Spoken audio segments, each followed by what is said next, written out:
thing is, I gave you this example because Allah doesn't punish right away. People do all kinds of horrible acts against God.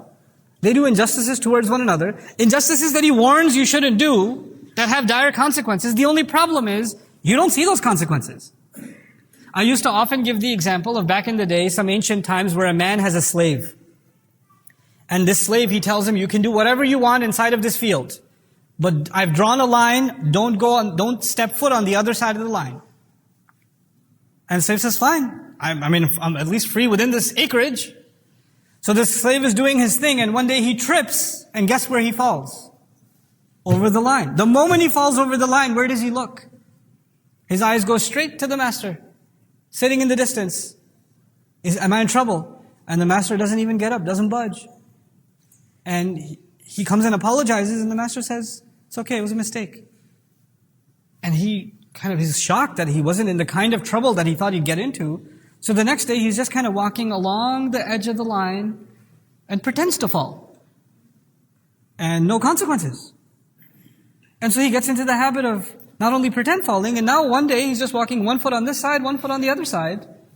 And the master is just sitting there on his rocking chair, no reaction.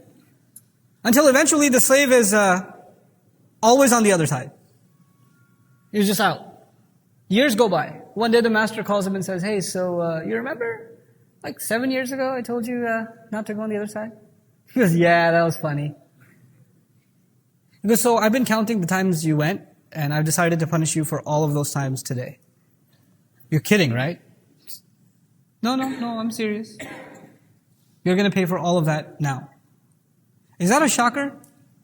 To him, it is a shocker because he thought the master was what? A nice master. He wasn't going to punish me. I'm not talking about a human master or a slave. What am I talking about? Allah tells you don't steal, don't lie, don't cheat, don't commit adultery, don't do injustice, don't be harsh to the weak, take care of your parents, etc., etc. You violated left, right, and center. You don't see any consequences. You lied. There's no lightning strike from the sky cutting off your tongue. That doesn't happen. You don't steal and get electrocuted in your hand. Allah could, He doesn't. That doesn't happen. You hurt someone, but you don't lose the ability to use your hand ever again. That doesn't happen. There are apparently no consequences. I keep getting away. Like in the laws of nature, when I break the laws of nature, if I jump off a second floor building, my bones will break. But when I break the laws of God, the laws of morality, I don't seem to have any consequences. Allah is way too kareem, way too generous. And a person starts thinking about the generosity of Allah and starts assuming that generosity must mean that He is not willing to punish me. He's not willing to bring me to account, not willing to hold me accountable for what I've done. So Allah asks a very penetrating question. What in the world was powerful enough to delude you from your gracious master? Is it the grace of your master, the karama of your master? Is that why you got confused? You took advantage of it? You remember I told you people who deny the afterlife and say, Allah, come on, He wouldn't. Those people. مَا غَرَّكَ بِرَبِّكَ الْكَرِيمِ. The other side of this, when Allah is noble, it also suggests that Allah treated you with nobility. Allah treated you with respect. He honored human beings. وَلَقَدْ كَرَّمْنَا بَنِي آدَمَ. Allah is Kareem, and He did takreem. Allah is noble Himself, Allah is gracious Himself, and He graced humanity. He graced us with the gift of speech, with this profound intellect that He gave the human being, the gift of imagination. He gave us the gift of revelation. He gave us all these profound gifts that other creations did not receive. I have given you so much. What was on the other end that was so much more compelling that you abandoned me? Allah is asking. مَا غَرَّكَ بِرَبِّكَ الْكَرِيمِ. Was my grace to you not enough? That you found something else more attractive?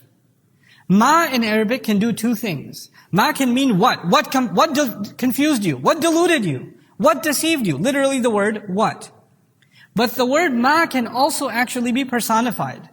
What kind of being was it? What kind of competitor to me was it? You know how you say sometimes you use the word what for a person? Like, what kind of person are you? What kind of teacher is he? So Allah is saying, what kind of competitor to me was it that deluded you and took you away from your noble master? The master who treated you with nobility. The master who himself deserves nobility. Because every time you defy his commandments, it's like you don't acknowledge how noble he is. You have no regard and no respect for him. You know, when you abide by your parents' advice or counsel or their request, then you're honoring them. When you abide by the laws of a society, you're respecting the laws of society. You're not just obeying the laws of that society, you're respecting the laws of that society. When we're abiding by the commandments of Allah, we're actually honoring Allah, not just obeying Him. Therefore, disobeying Allah's commandments is actually a denial of Allah's nobility, His grace, His greatness. مَا غَرَّكَ بِرَبِّكَ الْكَرِيمِ. And then he makes this profound statement.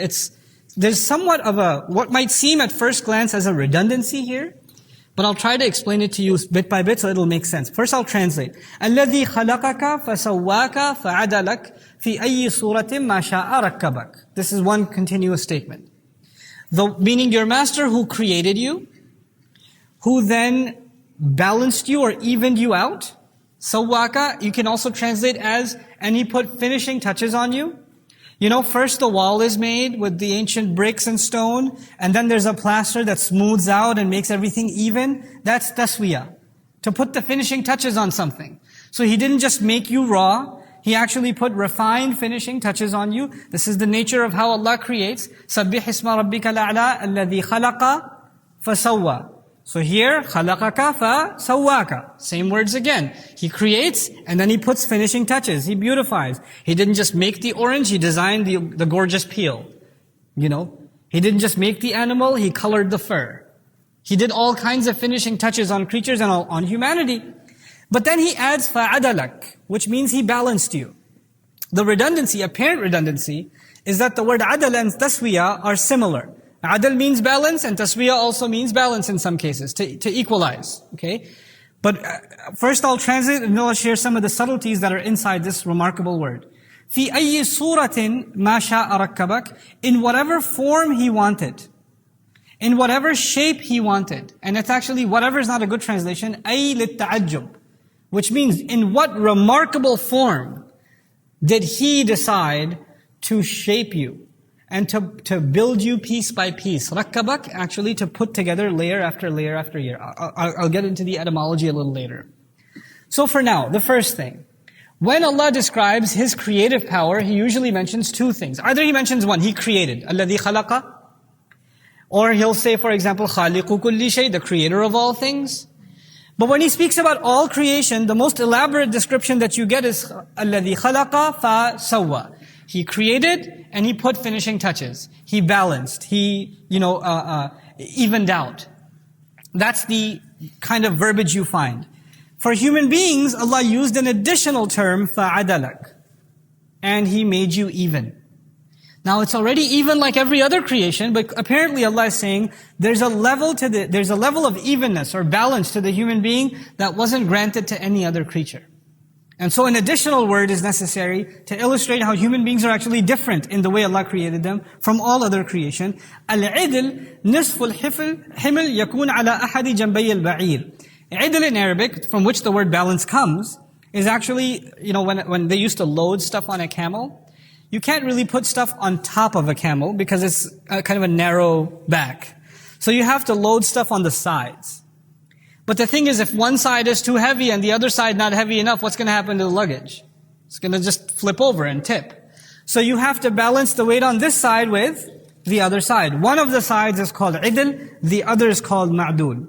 That's actually what those words are used for. So that you have equal weight on both sides so the camel can actually move. The idea is, from the way that the word is used, is muwazanatu thiqlin fi janib bi thiqlin fi janib akhar hatta yattazina, to put one thing on one end and another on the other end to balance those two things out. By using that word, Allah is commenting on the nature of human beings and the way He designed us, that there are actually opposing forces inside of us that balance each other out. There are tendencies, there's anger on the one hand and mercy on the other. And they're both necessary. There are some things that necessitate your anger, and that at the same time, there are things that necessitate mercy.